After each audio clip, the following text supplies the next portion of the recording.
Livia JAROKA, there is a new report now here at the European Parliament in Strasbourg. What's new about the report on Romas? It stresses the anti-discrimination element of it. The original strategy was building upon the discrimination factor very strongly, but we thought that the race directive is basically covering it. And we were happy that at least there is one piece of legislation which is already done in the dossier of Roma, where basically the issue is much wider than discrimination. It's education, living conditions, working places, and health issues. But forgive me, that's not new. That's not new, but the element which shows that people get these services much rarely than the average, or that they live 12 years less in Europe than the average population, clearly shows that these areas cannot be moved without taking off the barrier of discrimination, because once you are skilled but still don't get a job because of your skin color, then there is no use for the EU to work solely on education and not on that anti-discrimination part. But that's not a problem only to the Romas.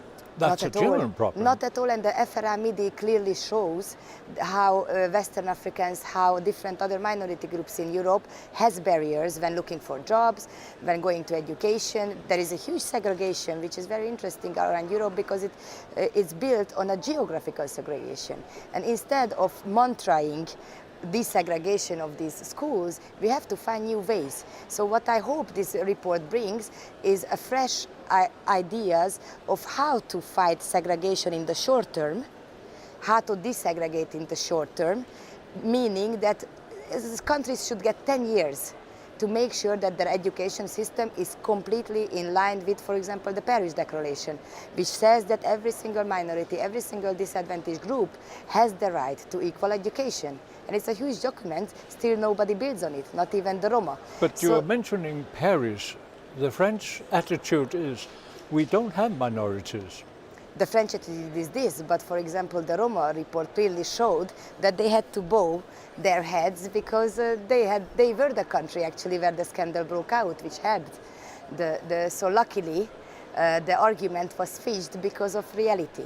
So ethnicities and different identities can be denied, and integration can be postponed, but what do we get out of it? The EU money is being spent on, so if you don't fix the anti-discrimination part, which in my understanding it solely belongs to those few topics that are really ethnic or cultural topics, or that are really Roma related, like anti-discrimination and identity and language and culture. But forgive me, These four. Livia JAROKA, wonderful words.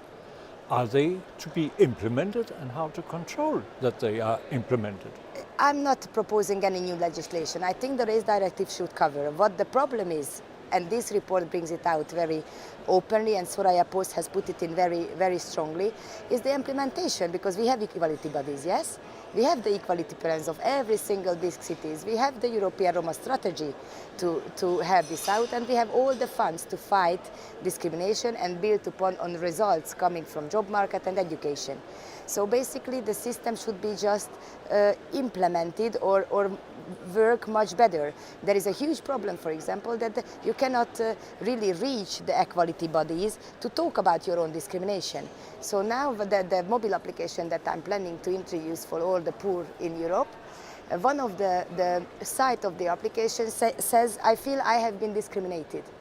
And then straight away it directs you to your national local equality bodies, and I wish there could be straight away a button pushed to record the actual happening, on which the equality bodies can decide in the afternoon already, seeing the digitalized happening. So I think we should use digitalization and our mobile phones much better to fight discrimination, because as soon as you are realizing that there are other non-Roma waiting behind your back in the line for the job, and they might be taken, I think it's worth turning off on your camera. Of course, there is a lot of data protection story in it. But in a world like this, when everybody is posting every 2 minutes, I cannot believe that Europeans cannot find the discrimination issues on the daily basis, and then it belongs on the bodies. Because why there are no big sanctions? As soon as we see big sanctions really happening, then people will think of whether they should, and companies will think whether they should discriminate women, minorities, religious groups, or anybody coming from a different sexual orientation. So it's not only the Roma. There are many groups who could be who could use their mobile phone to make the EU aware that there is discrimination.